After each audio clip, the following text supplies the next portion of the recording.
मंच में उपस्थित थिबा प्रधान शिक्षक श्रीयुक्त रामचंद्र मिश्र महोदय, एठी उपस्थित थिबा पुरातन छात्र संसद सभापति श्रीयुक्त मुरलीधर साहू महोदय, तत्सहित उपस्थित थिबा स्कूल मैनेजमेंट कमिटी प्रतिनिधि पूर्णचंद्र साहू महोदय।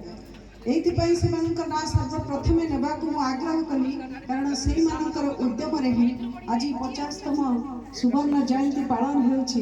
तेणु भगवान सेमानक आशीर्वाद करन। ए मंच को सुशोभित करबा पाई स्थानीय सरपंच भूमि ज्योत्स्ना राणी उपस्थित अछंती।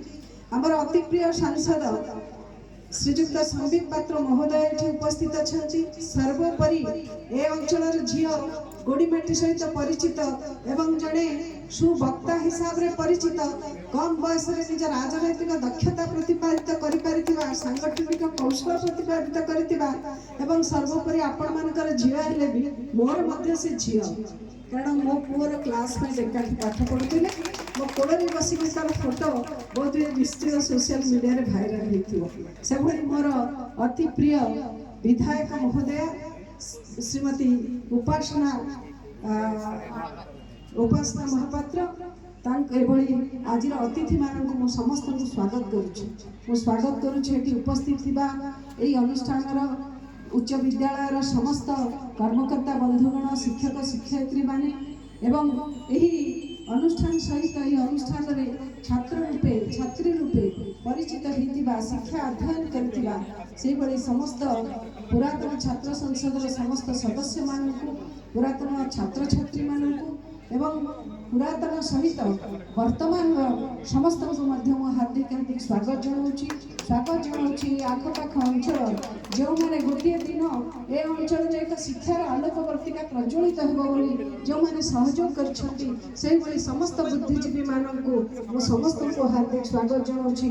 अभिभावक और अभिभाविका मानक स्वागत जनाऊँगी। मोर अति प्रिय सांबादिक बंधुगण को जो मैंने आज कार्यक्रम प्रचार प्रसार के दायित्व नहीं समस्त को स्वागत करने सहित गोटे मिनिट रे क्षमा मांगवाक चाहूँगी, कारण अन्य अनेक कार्यक्रम अच्छी। तेणु आपंकर भव्य कार्यक्रम जो भाव में संबर्धना देने जो भाव में स्वागत कर निजक कृतार्थ मन कर रेबेड़ा नुआगा माटी मुझे पदार्पण कर जड़े ऐतिह्य संपन्न ये माटी जो माटी में वीर पाइक पुअर ये माटी कहले अत्युक्ति हेब नहीं एवं ये अंचलवासी निश्चित भाव में स्वतंत्रता सेनानी बक्सी जगबंधुकर उत्तरदायक आपण माने भारत वर्षर स्वाधीनता आंदोलन में जो माने रुचि छपिकी आपणकर उत्तरदायक माने आपणकर पूर्व पीढ़ी माने जो माने एभली आंदोलन को प्रज्वलित कर रखिबारे सहायक होते आज से हुए तो आम गहन ना किंतु सही दायद सही दायद हिसाब से वीर रक्त आपण मान भीतर प्रवाहित हो।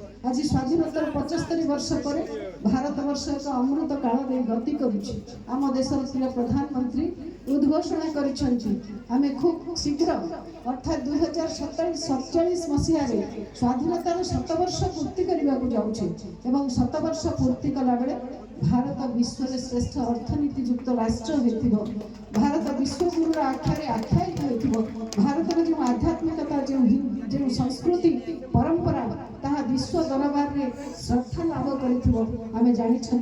आज जो जो पदक्षेप प्रिय प्रधानमंत्री नरेंद्र मोदी नहीं से जोगर कथा है, जोग को विश्व दरबार में परिचित करवा ये दैनंदिन जीवन कार्य भारतवासी और ओडिया बेले आज विश्व दरबार को आश्चर्यचकित कर समस्त स्वास्थ्य सुंदर स्वास्थ्य एक उपयुक्त माध्यम रूपे जोग को आवरी आहरी अनेक अनेक कथा।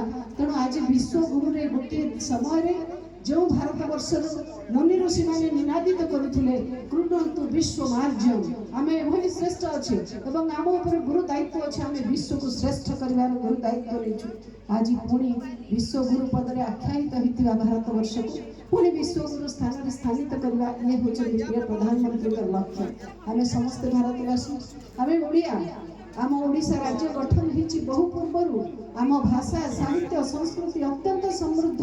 ओडिया भाषा को गोटे भाषा नुहे बोली जितेबाला स्वर उठिला स्वाभिमानी ओडिया हृदय जागृत है जे आम भाषा आधारित राज्य गठन करूँ एवं स्वाधीनतार भारत स्वाधीनतार बहु पूर्व 1936 मसीह भाषा